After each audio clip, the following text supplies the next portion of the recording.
in Britain, an agent in the Soviet Union, an agent out in America, a bunch of different agents running around that had effects and did stuff, but weren't overly, weren't super effective.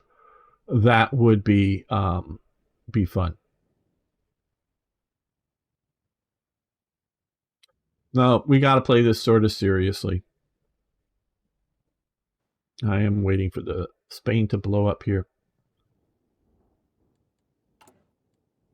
which is coming soon, I do believe.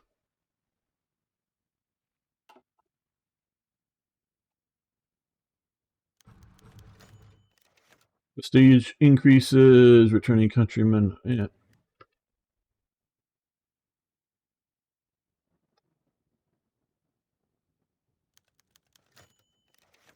French Popular Front wins elections. Now,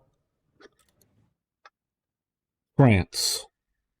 Since we just had this, we'll talk a few moments about France.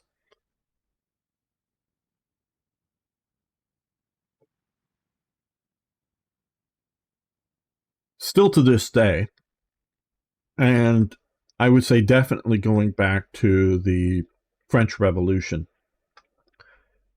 France as a country does not have a coherent consensus of politics.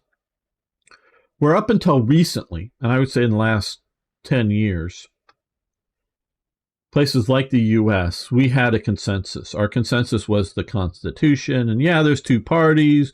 One party may want to spend more money on defense. The other party want to spend more money on, helping needy people or whatever. And, so there was, democratic competition between the stuff. Now, I would say a whole third or more of the population no longer believes in the Constitution here. They want hate speech laws. They want penalty, laws that you either fine or put people in jail if they don't obey. Not just, oh, we don't like this. They say they want hate speech laws, and in our Constitution we have free speech. So those are irreconcilable differences, meaning that one side or another has to be willing to give in, or there's going to be a civil war of some sort. Might not look like the Civil War in the 1860s, but there's going to be a civil war in the U.S. if this continues, because people are going to use violence one side or the other. Well, that's sort of what is France, but magnified between monarchists, multiple styles, to Bourbon style monarchist groups, one Bonapartist monarchist groups, modern fascists running around, whether those are right-wing or neo-left-wing or neo-right-wing or whatever. Centrist groups, liberal democracies that are capitalistic. Socialists, communists, anarchists. France is torn apart by this, and it goes back to the French Revolution and the lack of what's going on. And in my understanding, the big year is sort of 35 that gets almost to a point of a civil war in France, where there's battles on the streets and whatnot. Not quite to, the Spanish Civil War by any means, obviously not, but it gets pretty bad. And more or less, the hard left and the hard right, whatever you want to call those groups, get pushed out to I know I'm sure I'm getting some of this wrong, but into sort of a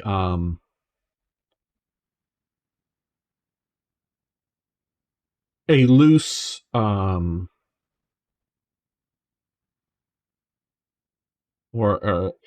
I don't know if it's a sort of centrists.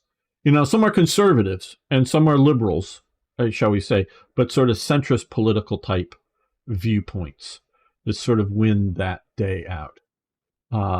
Yeah, Orleanists, and yeah, as to which, and I get confused. One of them dislikes the what would be the most direct line to the Bourbon monarchy, but because their ancestors collaborated with the French revolutions, where the other one goes to the Spanish Bourbonists because they didn't collaborate with the French Revolution. It's my understanding is what separates the two Bourbonist groups out from each other, and then Bourbon versus the Bonapartists, who are and I don't know, are there any Valois people? I don't know, the Valois monarchy. But then you have the Bonapartists, who obviously Napoleon, and then later Napoleon III, do come to power, but collapse. So yeah, France is all over the place. Yeah, France is accustomed not to just discuss who rules, but how ruling should be done. Exactly, sir. Suspicious. There's a lot more to it. Being a capitalist just means being rich. Well, see that how do you use the term capitalist? There is the term capitalist can be used as a person who has capital, and they can be an authoritarian. And then there's persons who are referring to capitalists as in what would be called free market enterprise type capitalists. And they could be poor people, but they believe in the free market, so that a poor person can take their, relatively poor, they have fruit that they grew in their back garden somewhere. They can take it and sell it for whatever they can get. And there isn't a regulation that you have to, we're saying relatively good farming community here, sort of like farmers market. So there isn't all that kind of regulation on, because it's your farm. You take it to a middle of a big city and you're selling it. So there's no like government regulators. Is your fruit inspected by the government regulators? No, I grew it here and I'm selling it here, and people can look at my fruit and see how nice it is, So, and just selling the fruit for as much as they get. You don't have to buy a special license that costs a lot of money, or you belong to the fruit sellers, guild or whatever, or you can sell it for whatever you want. You don't have to sell it at certain market prices to equalize it, So the free market capitalist. Now, of course, free markets somebody can eventually win the free market and become a monopoly or a duopoly, two companies, or triopoly, three companies. That's no longer free market. That is a controlled market, even if there's on the fringes a little bit of a free market. Sort of like YouTube is the place to get video. Facebook is, in my opinion, is sort of collapsed on that. Rumble is trying, which I'm streaming over on Rumble. So I am streaming there, I guess. Mauricio, I don't know how to pronounce his name, left already, but trying to watch all the different screens. Is sort of growing, and Twitter is trying to do video, and I found my first thing for got a paid subscription to watch this video, and I'm going, I don't even know what your video hardly is. Why am I going to pay for a subscription for it? And I am streaming live there. So, it may change, but still it's dominated by YouTube. So it really isn't a free market in video. It is a YouTube-dominated market, with other things is out on the fringes. They have like 80-90% of the video content that people are consuming online that aren't like coming out of a big, Disney Plus or something else streamed on it, but sort of free people to upload and whether for free or, because I could charge for videos inside of the membership area. I don't. Not saying I wouldn't ever, but I don't do that now. I don't think I have anything worth charging over like that. If I had something I thought was worth charging for, then I could talk about that, but that would be something that's worth charging on. So I use the term capitalist mostly to be not to somebody rich or somebody who owns capital, but somebody who wants a free market of being in capitalism. Let's see, bombing civilian, whatever, purpose wrong. Yeah, but in theory, monopolies can not last forever. They will always be people trying to bring them down. Unless, of course, the government enforces the monopolies. Simply by regulation that makes it nearly impossible for other car companies to exist. Because do you realize that Tesla, we talk about Tesla being the electric car, but it is the first, literally, Tesla is the first car company to succeed. Correct me if I'm wrong. I could be wrong. The first car company to succeed in America, not a foreign car company coming into America, but an American car company to succeed since the Great Depression, because there was, I don't know, 30 or 40 car companies that were producing cars in America before the Great Depression. 3 survived: Ford, GM, and Chrysler. Survive. That's it through the Depression, and that's it. Tucker, you can see the movie Tucker. The Tucker car tries, it fails.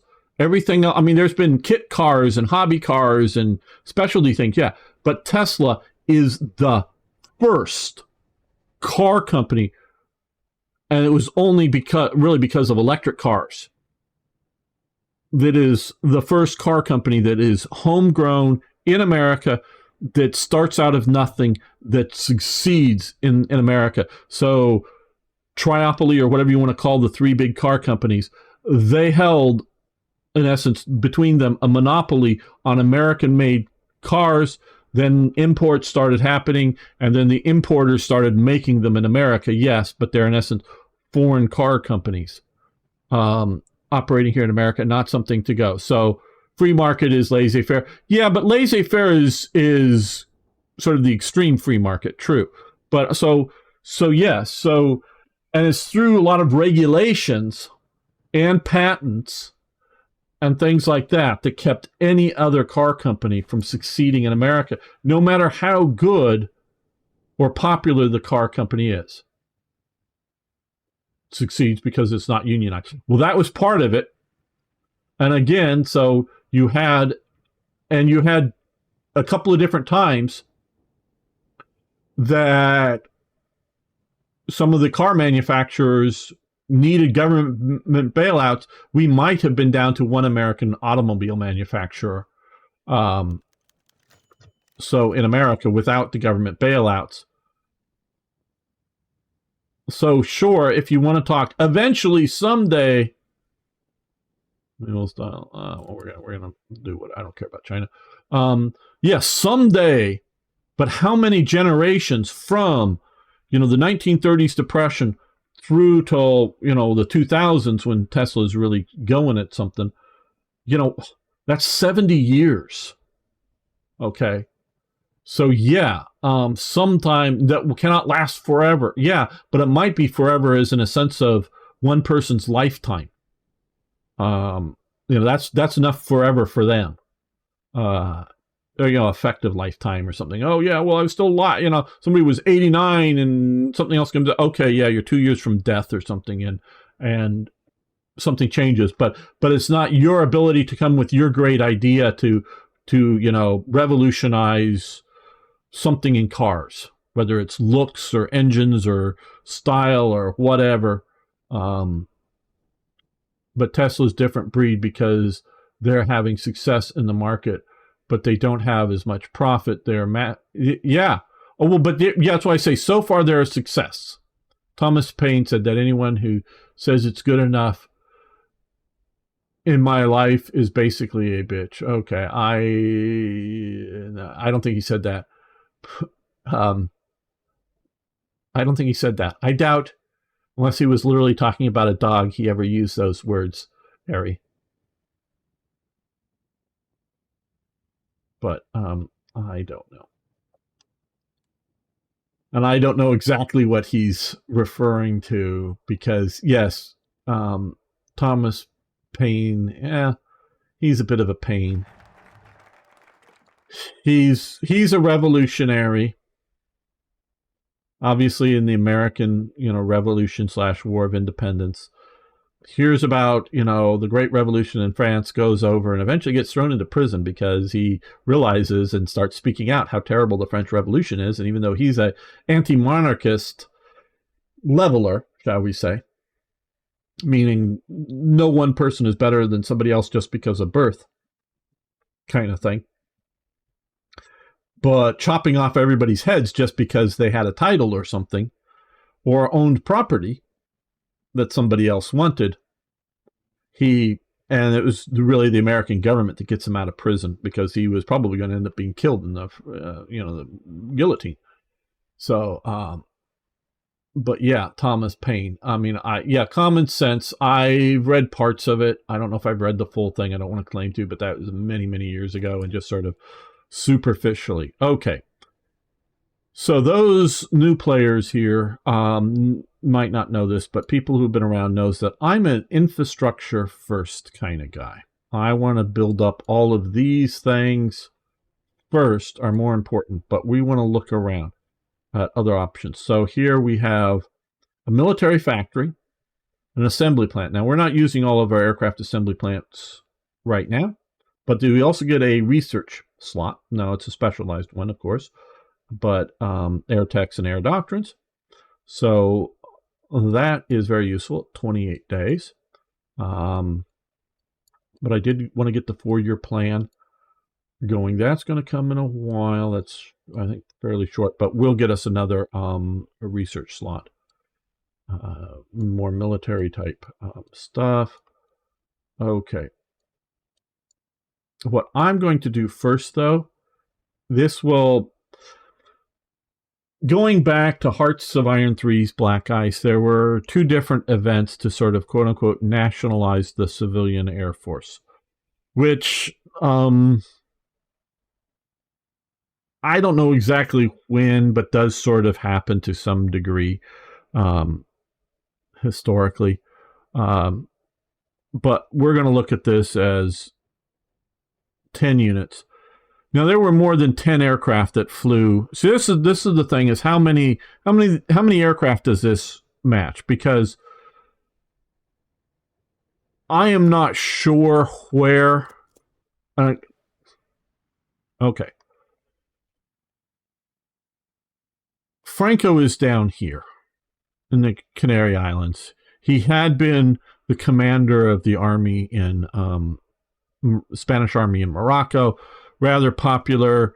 Also had put down a rebellion of, was it Carlist monarchists or something in Republican Spain. But he's really popular and thought to be a danger to the government, but a little too dangerous, or a little too prominent to kill off, though they eventually kill off somebody, and I forget his name. He's down here in sort of internal exile. Well, he is flown by a British pilot in a British civilian airplane out under the Spanish authorities to get him out. But there's a massive airlift of aircraft, Junkers, whatever, transports to get them to Spain. I think it's more than 10 aircraft. So were they all commercial aircraft? Were they Luftwaffe transport aircraft? I don't know. So again, I sort of kind of think they're underwhelming us with air, but this will get us. Yes, we're starting the 4-year plan, which gives us this. Communist coup in Bolivia.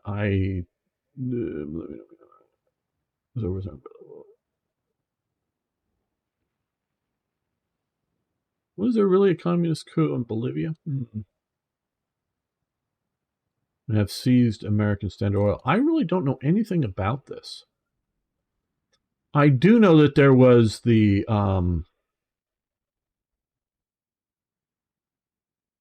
again, names.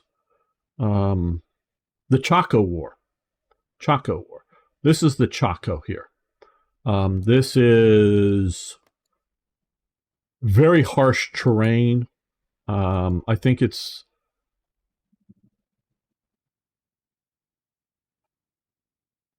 hot. I know water's an issue. I don't know that it's so much lack of water, but just clean water. It's very, very underdeveloped. And Uruguay and Bolivia go to war over this. over what might be here. You know, they're thinking maybe there's oil, maybe there's something really good underground here. So they go to war over this, Chaco. Really, really harsh campaign. Bolivia, at the time of the Chaco War, at the start of it, beforehand, is ruled by a Spanish elite over a predominantly Spanish-speaking, I believe, Indian population. Okay. But it is a small elite, and to use sort of modern terms, fairly white, or, you know, would be European genetics, not a mixed. Now some places I know a little bit better, like in Mexico. Mexico comes from mestizo, meaning mixed, and the population, there are very European people here, but most of the population is mixed Spanish and Indian. But there are, and they're looked down upon, Indians who Spanish is, and still to this day, Spanish is sort of their second language, if you will. They're uneducated anyways, and they speak other Indian languages. It's not so much like that. It's more of a Indian population with a European elite that goes to war with Paraguay. Paraguay is sort of the underdog in the fight here. They end up winning, partially because they're sort of defending themselves and whatnot, as well as some good tactics. It's sort of a pre-Spanish Civil War, training kind of thing, meaning I think it was the Italians were giving weapons to Bolivia, or maybe it's, I forget. It's one side. Several different European nations are selling weapons, and it's not really over ideology. It's over this territory of the Chaco. So maybe post-Chaco, there's, because that ends in 1935, I believe. Sort of 34, 35, I think, is when the Chaco Wars happen. So they were, okay, thank you, folk. One transport plane stands for multiple planes. That's fine. But I wish it was a little better defined, that I understood somewhere in it. American and French revolutions were equally bad. Well, no. There are virtually no killings in the American War of Independence, and I sort of like the British term for it better, because I think it's more correct, that were political killings in the American War of Independence. Meaning you do have Major Andre,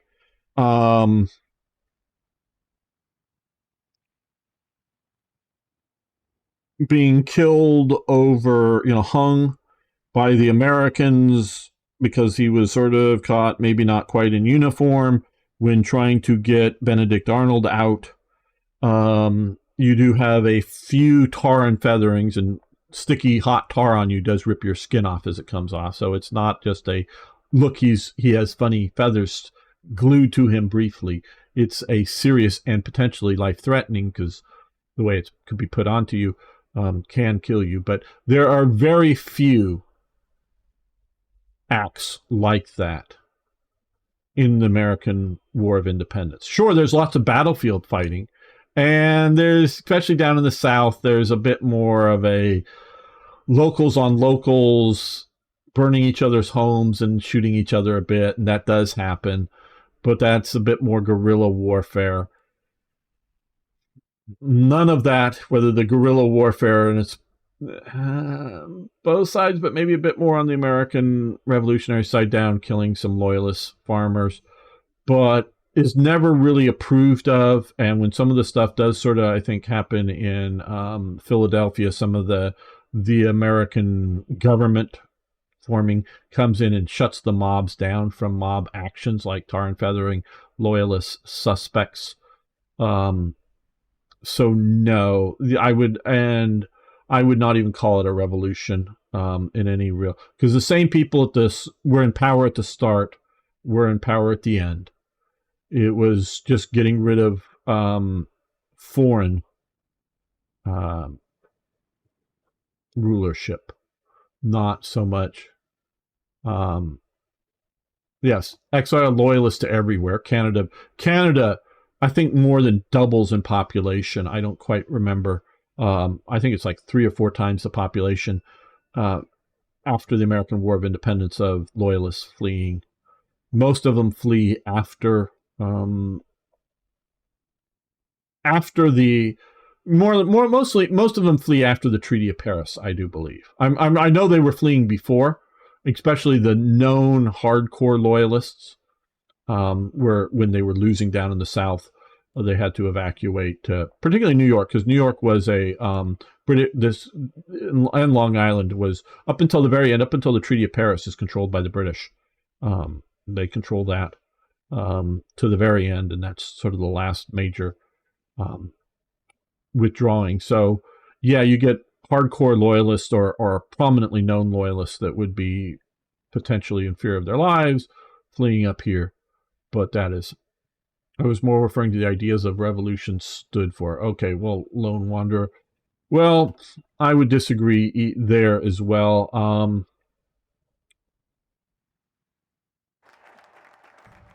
They're getting rid of hereditary government to form a responsible republic in America. The French Revolution first puts in a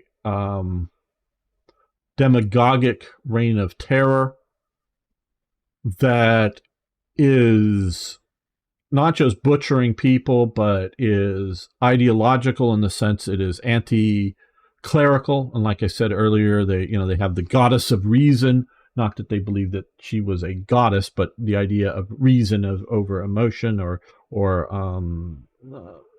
fantasy or make-believe, as in religion, as they would see it.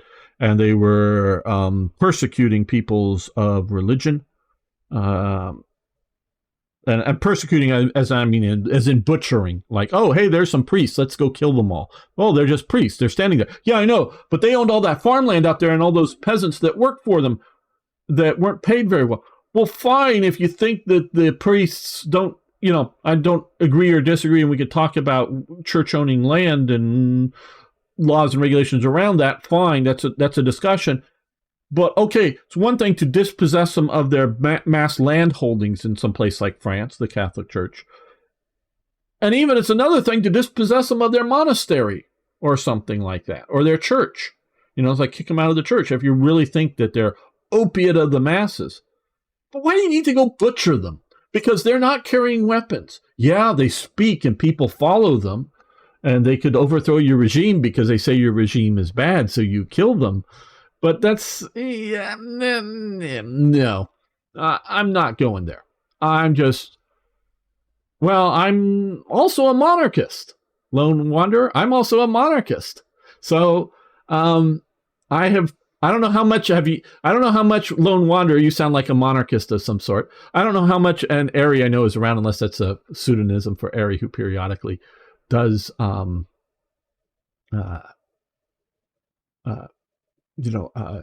change his name.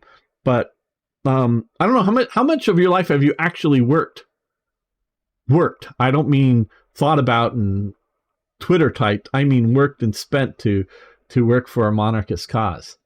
I know I've spent a lot of my life working for a monarchist cause. So, okay. So, you've had a job in the Habsburg monarchist establishment. Who did you work for? I mean, who'd you work for? Either paid or unpaid. That you daily showed up. We're more powerful than guns. We would not let our enemies have guns, so why would we let them have? No, okay. So I have worked in the monarchist cause. I don't quite want to go who or what right now, but I have worked. Now, I'm not advocating monarchy for America. That's America. America, we're a nice republic out here, and so far, it's done rather well as a republic. But so yeah, no, I've worked for him in the monarchist cause.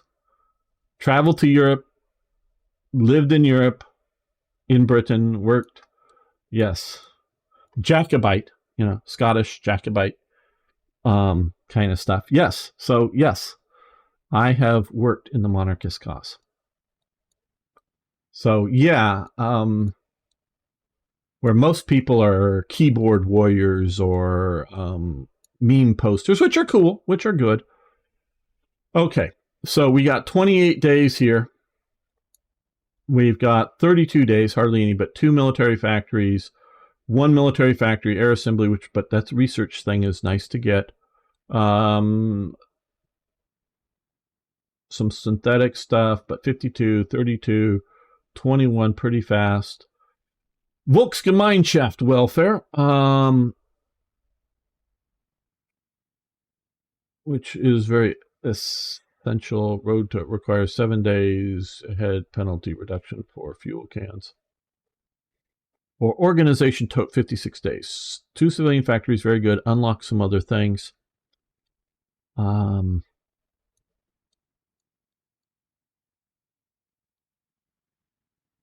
Again, I am a 13 days. That sells it. 13 days, 2 dockyards and a capital shipyard. We're going to do that first.